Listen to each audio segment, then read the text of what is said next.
Ayan, si Gamgam. Ang himbing ng tulog. O, ayan, lolo. Hindi ko yan inistorbo, ha?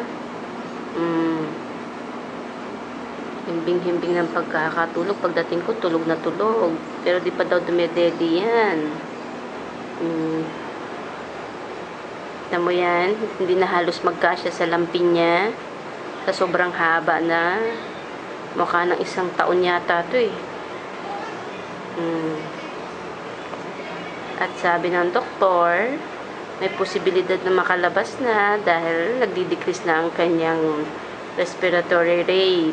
At bukas, ng tanghali, ay meron siyang x-ray uli. So, bukas malalaman kung makakauwi ng within 7 days maybe. So, by Thursday, baka makalabas na. At, syempre, ito pa ang katapat. Laki na ng bill namin. 60,962. Na tumataginting. So, may deposit tayong 31. So, may kulang na lang na 29,962. So, nagpapadeposit sila ngayon ng 20,000. Mamaya, magbabayad tayo. Ang mahal mo talaga, anak.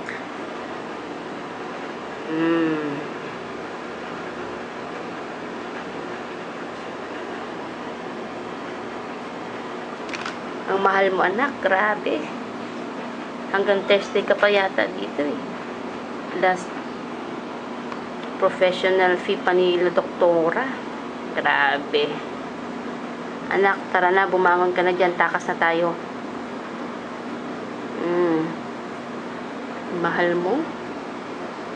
Kaya kailangan paglaki mo, magpakabait.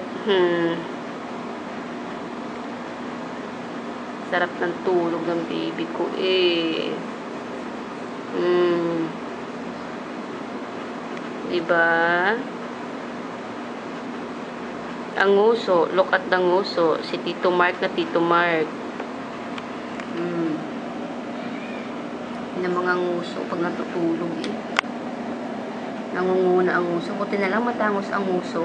Kung hindi, wala na. Panguna ang ilong, wala pang nguso.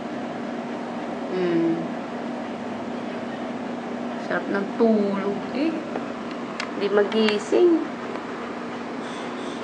Gising na, anak.